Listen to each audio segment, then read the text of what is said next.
আপু আসসালামু আলাইকুম। ওয়ালাইকুম আসসালাম। আসসালামু আলাইকুম। ওয়ালাইকুম সালাম। কেমন আছেন? জি আছি আলহামদুলিল্লাহ ভালো। আপনার নাম ঠিকানা একটু বলেন। আমার নাম হচ্ছে বৃষ্টি। আমার গ্রামের বাড়ি হচ্ছে নরসিংদী। আচ্ছা। তো আসলে এই যে বৃষ্টি আপু নরসিংদী থেকে আসলেন। তো আসলে আপনার জীবনে কি ঘটেছে? কেন বা ক্যামেরার সামনে আসলেন? সে কথাগুলো বলেন। আমার জীবনে আমি কষ্টের কথাগুলো তুলে ধরার জন্য আসছি। আমার কথাগুলো শুনে যদি কেউ আমার পাশে দাঁড়ায় তার জন্য। আচ্ছা, তো আসলে আপনার জীবনে কি ঘটেছে সেই কথাগুলো একটু বলেন। আমার ফ্যামিলিতে আমার বাবা নাই, আমার মা আছে। আমার বাবা নাই, আমার মা আছে। আমাকে আমার মা আমার চাচারা দেখে শুনে বিয়ে দেয়। বিয়ে দেওয়ার পরে হচ্ছে 2 লাখ টাকা দেনমোহর হয়, যৌতুক 2 লাখ টাকা হয়। মনে করেন যে এখন যেখানে বিয়ে দিচ্ছে ওই ছেলেটা অন্য জায়গায় সম্পর্ক, হ্যাঁ। আমাকে পছন্দ করে না। এই যে অন্য জায়গায় সম্পর্ক, এটা কি আগে যাচাই করেন নাই আপনারা? মানুষকে তো আর খায় দেখা যায় না ভাই, মানুষকে তো আর দেখেও চিনা যায় না। ছেলে রাজি ছিল না, ছেলের বাবা মা নাকি ছেলেকে জোর করে বিয়ে দিছে। আচ্ছা, তো আসলে এই যে ছেলে রাজি ছিল না, জোর করে বিয়ে দিয়েছে, বাসর ঘর হয়েছে? এখন মনে করেন যে বিয়ে করে নিয়ে গেছে, নিয়ে যাওয়ার পরে যেদিন বাসর ঘর বিয়ে করে না যায় সেদিনই তার হচ্ছে সে অন্য ঘরে ছিল, নেশা করে আসছিল। অন্য ঘরে ছিল। জি। আচ্ছা, ঘরে সুন্দরী বউ রেখে অন্য ঘরে থাকার পিছনের কারণটা একটু বলো। কারণটা এই যে অন্য জায়গায় ওর সম্পর্ক, ওর বাবা নাকি জোর করে বিয়ে দিচ্ছে ওকে। আচ্ছা, আর আমার তো বাবা নাই যে দেখে শুনে যাচাই বাছাই করে বিয়ে শাদী দিবে। চাচারা বুঝেনি তো, চাচারা বিয়ের সম্পর্কে ঘরে নিয়ে আসছে, দেখছে দিয়ে দিছে।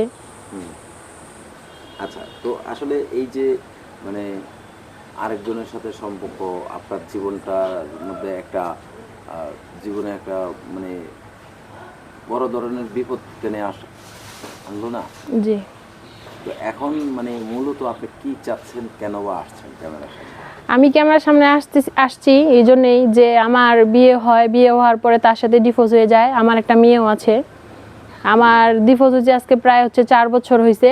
আমি তার অপেক্ষায় ছিলাম যদি সে তার সংসারে আমাকে আবার ডেকে নেয়, কিন্তু তার যার সাথে সম্পর্ক ছিল তার সাথে ওনার বিয়ে হয়েছে, ওনাকেই বিয়ে করছে, আমাকে আর তার সংসারে নিয়ে যায় নাই। এই জন্য আমি 4 বছর পর আবার আসছি, যে আমিও একটা দেখে শুনে ভালো মনের মানুষ চাচ্ছি বিয়ে শাদী করার জন্য, যে আমার কষ্টের কথাগুলো জানে শুনে বুঝে আমার পাশে থাকবে, আমি তাকে বিয়ে করব। মেয়েরা সবসময় ক্যামেরার সামনে আসলে এই ধরনের কথাই বলে, কিন্তু বাস্তবতার সাথে তো মিল থাকে না। বিয়ে বসে না কেউ, সবাই বলে বিয়ে বসবে, টাকা পয়সা নিয়ে এরপরে ব্লক করে দেয় প্রবাসীদেরকে, বাংলাদেশিদেরকে। আসলে আপনিও কি এরকম কোনো ফোন জি নিয়ে না, আসছেন কিনা জি ক্যামেরার না, সামনে? এরকম ফোনতে নিয়ে আসলে তো আমি আসতাম না। কারণ মানুষকে কি মারে এই পারে পার হওয়া যাবে, ওই পারে কি পার হওয়া যাবে, ওই পারে তো পার হওয়া যাবে না। আমি চাই যে আমার কষ্ট দুঃখগুলো বুঝে শুনে, হ্যাঁ, আমার সাথে যোগাযোগ করে যে আমাকে বিয়ে করবে, আমিও তাকে বিয়ে করব। আমি কোনো প্রতারণা করার জন্য আসি নাই, কোনো প্রতারণা করব না। কারণ যার যার হিসাব তাকে আল্লাহর কাছে দিতে হয়। আচ্ছা, তার মানে আপনি বলতে চাচ্ছেন যে আপনি ঠকাবেন না, জি না। মানে প্রতারণা করবেন না। না। আচ্ছা, তো আসলে পৃথিবীতে অনেক মানুষ আছে যে মানে প্রতারণা করে, মানুষকে ঠকায়। আপনি করবেন না এই কথাটা কিভাবে বিশ্বাস করা যাবে বলেন? এখন মনে করেন আমার তো বিয়ে হয়েছিল, আমি তো একটা বিবাহিত মেয়ে, বিয়ে হয়েছিল, সংসার নাই, একটা বাচ্চা ছিল, বাচ্চাটাকে ওরা নিয়ে গেছে, আমি তো এখন নিঃস্ব, একা হয়ে গেছি। আমি তো চাবো না যে আমি একটা ডিভোর্সি মেয়ে হয়ে আমি যেমন কষ্টে দুঃখে এখন চলতেছি, আমিও তো চাবো যে এরকমই আমার মতন আরও অনেক প্রবাসীরা দেশিরা ভাইয়েরা আছে কষ্ট দুঃখ করে চলতেছে। আমি চাচ্ছি যে কষ্টের দুঃখগুলো জানে দুজন দুজনকে দুঃখ সুখগুলো ভাগ করে নিয়েই এরকম মনে করেন যে সংসার করে খাইতে যাচ্ছি। এরকম সংসার জি। করে জি। খেতে চাচ্ছে। আচ্ছা, তো আসলে মানে আপনার বয়স বর্তমানে কত? 21 বছর। আপনি কেমন বয়সের লোক চাচ্ছেন মূলত? যেরকম বয়সেরই হোক কোনো সমস্যা নাই, একটু বয়স 50 হলেও চলবে। কারণ কারো বয়স বেশি দেখে যে সে তাড়াতাড়ি মারা যাবে, আর আমার বয়স কম দেখে যে আমি দেরিতে মারা যাব, এটা তো কোনো কথা না। আচ্ছা, আমি চাচ্ছি যে আমার মতন অনেক ভাইয়েরাই আছে যা অসহায়, বউ অন্য লোকের সাথে চলে যায়, বউ মরে যায়, সেরকম যে কেউ আমার পাশে যদি দাঁড়ায় আমিও তার পাশে দাঁড়াবো। কারণ দুদিনের দুনিয়া, আজকে আছি কালকে নাই।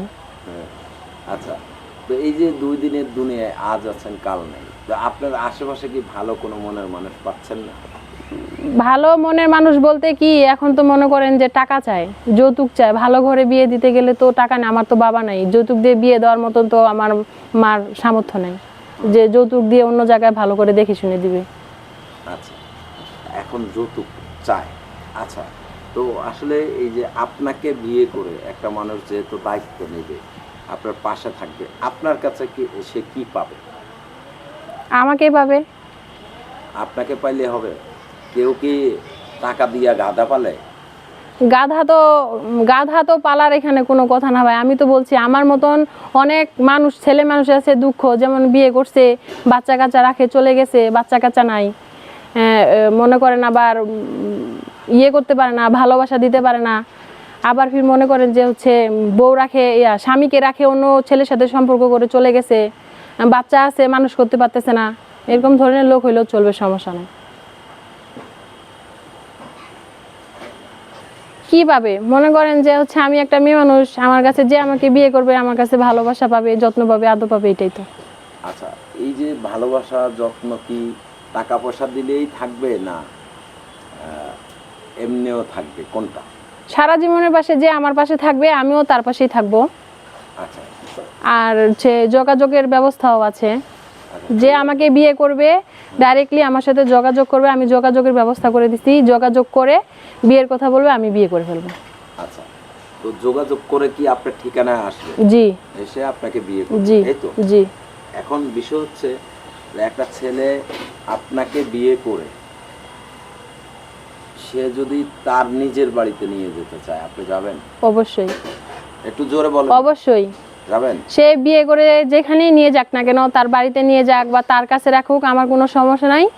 হ্যাঁ, দুইজনের দুঃখগুলো দুইজনে ভাগ করে নিয়ে দুইজনেই ডাল ভাত খায়ে, দুই বেলা ডাল ভাত খায়ে দিনগুলা কাটাই যেতে যাচ্ছি।